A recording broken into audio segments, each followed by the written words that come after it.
Sungguh-sungguh Allah sangat ridho ketika seorang hamba itu makan. Makan ketika sesuap nasi dia muji Allah, ketika minum seteguk nasi dia muji Allah. Itu kalau orang diridhoni Allah itu wali betul. Itu untuk jadi wali itu gampang. Kamu makan ridho, kamu nginjak buminya Allah ridho seneng, kamu hidup keseharian aman seneng. Nah ini supaya sampean kita semua ngaji betapa panduan Rasulullah untuk menggapai ridho Allah itu banyak yang keseharian sekali. Saking kesehariannya banyak dalam hadis dan itu sahih. Nabi menyebut hal-hal yang keseharian. Hatta ma tas'alu fi fimra'atika. Kamu punya uang, kemudian istri kamu bisa makan, itu ibadah. Bahkan sebagian ibadah itu dicontohkan Nabi yang akhirnya diprotes sahabat. Yaitu wa fi buti ahadikum sedekah. Kamu menggauli istri kamu itu ya sedekah. Sampai sahabat bilang yang benar ya Rasulullah. Ayati ahaduna syahwatahu wa huwa lahu ajrun. Masa urusan biologis, urusan syahwat kemudian dia dapat pahala. Nabi menjawab, alaysa law wada'aha fi haramin akana alaihi wisrun. Bagaimana kalau dia meletakkan ke yang tidak benar itu kan dosa. Nah, hal-hal seperti ini yang saya ingin teman-teman semua. Saya juga agak ingin ngaji demi Anda juga agak ingin. Itu dosa sekali ngaji kok pesanan kelompok tertentu itu enggak boleh. Islam itu untuk semua. Jadi ya cuma karena di depan saya jenengan ya seakan-akan jenengan korbannya. Itu ada ilmunya dalam usul fikih itu. Jadi orang itu harus ngaji usul fikih. Nama yang disebut, mungkin Mas Sufyan masih ingat zaman ngaji usul fikih. Nama yang disebut itu tidak jaminan sebagai prioritas perintah. Jadi misalnya gini, kebetulan yang di depan Nabi itu Abu Dzar.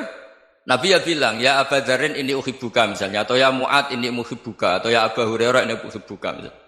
Banyaklah riwayat yang Nabi nyebut ya Abu Dzarin, ya Mu'ad, ya Abu Hurairah. Kemudian misalnya Nabi meneruskan khitab, ini uhibbuka, saya mencintai kamu, fakul dubur sholatin, atau sebagian riwayat disebut fala tada'anna dubura kulli sholatin, Allahumma inni ala dzikrika wa syukrika wa husni ibadatik. Saya mencintai kamu, siapa saja, Mu'ad bisa, Abu Dzar bisa siapa. Saya mencintai kamu, mohon kalau habis sholat kamu jangan lupa wiridan Allahumma inni ala dzikrika wa syukrika wa husni ibadatik. Ya Allah, tolong kami permudah supaya mudah ingat Engkau. Anda tidak bisa mentang-mentang, wong nama saya Parmin, nama saya Purnomo, itu yang diperintahkan Mu'ad misalnya. Jadi yang disebut satu, tapi khitab itu untuk siapa saja. Saya teruskan. Jadi saya mohon semua kita melakukan kebaikan itu, kalau dalam kaidah fikih disebut al-yakin la yuzalu bisyak. Banyak kebaikan yang kebenarannya itu 100%. Tidak punya efek samping ke pihak lain, ke kelompok lain, ke komunitas lain. Yaitu tadi misalnya Anda makan, dan itu murah sekali, hanya butuh satu piring. Setiap punyaan kamu muji Allah, setiap minum kamu muji Allah. Itu redaksinya Rasulullah SAW disebut, Allah sangat ridho ketika seorang hamba makan, kemudian dia memuji Allah. Atau minum, kemudian dia muji Allah. Logikanya gampang, negara seperti ini yang kamu harapkan bentuknya kayak apa, mertua, ipar, komunitas, tetangga, itu nyata terjadi itu kan belum pasti. Sementara yang mesti terjadi adalah kamu butuh makan, kalau tidak mati. Butuh minum, kalau tidak mati. Butuh bumi yang nyaman ditempati, kalau tidak kita juga mati. Sebab itu Allah kalau menyebut nikmatnya itu hal-hal yang keseharian. Alladzi at'amahum min ju'. Allah itu siapa? Allah itu yang menciptakan kamu bisa makan. Tidak berlebihan, Allah itu yang menciptakan kondisi sosial itu ideal. Zaman Nabi itu ya ada orang munafik. Orang-orang pilihan Allah itu juga diuji orang sekelilingnya yang macam-macam. Semua diuji sesuai konteks zaman dan waktu. Nah, tapi ada ibadah-ibadah yang selalu disarankan Nabi. Sampai Nabi itu pernah ditanya, ayul islami khairun ya Rasulullah, Islam terbaik itu gimana? Jawaban Nabi itu unik.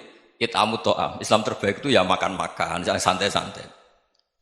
Ketika Allah menyebut beberapa kebaikan, falak tahamal aqobah, wa ma adrokan apa?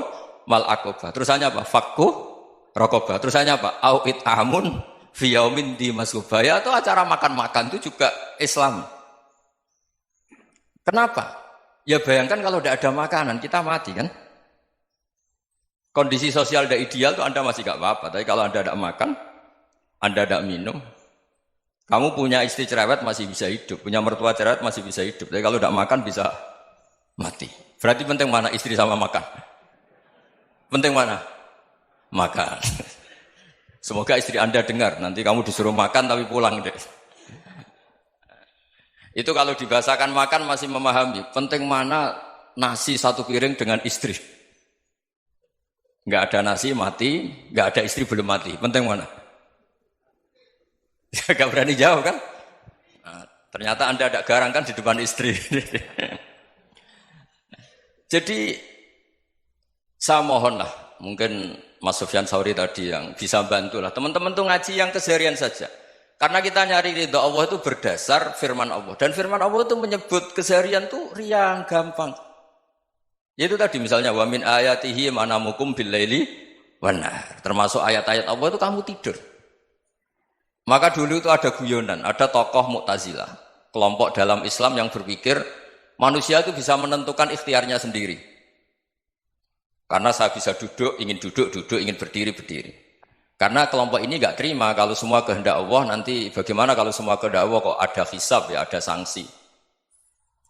Lucunya itu, dia akhirnya, ini cerita ya, mencintai seorang perempuan, cantik sekali. Dan itu dia menjadi ahli sunnah itu oleh hal-hal yang sepele. Karena istrinya cantik, ya namanya suami istri itu hubungan intim. Terus ditanya, Mas, masih ingin lagi? Masih. Silahkan diulang lagi. Wah ya tidak bisa. Katanya manusia bisa menentukan yang diinginkan. Itu tobat itu. Itu nggak bisa ditobatkan Mas Sufyan Ats-Tsauri. Orang cantik yang mudah nobatkan orang itu orang cantik. Segampang itu.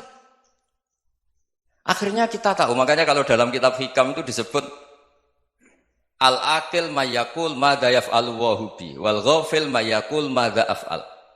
Orang yang punya akal karena sadar ini wilayah Allah, semua milik Tuhan. Itu dia tiap hari berpikir, besok Allah akan melakukan apa terhadap dunia ini. Kamu merencanakan sesuatu mau plesir, ternyata gempa. Mau wisata ke Rusia, ternyata perang. Kamu tidak pernah tahu apa yang akan terjadi besok. Wa ma tadri nafsum madza taksibu ghadan.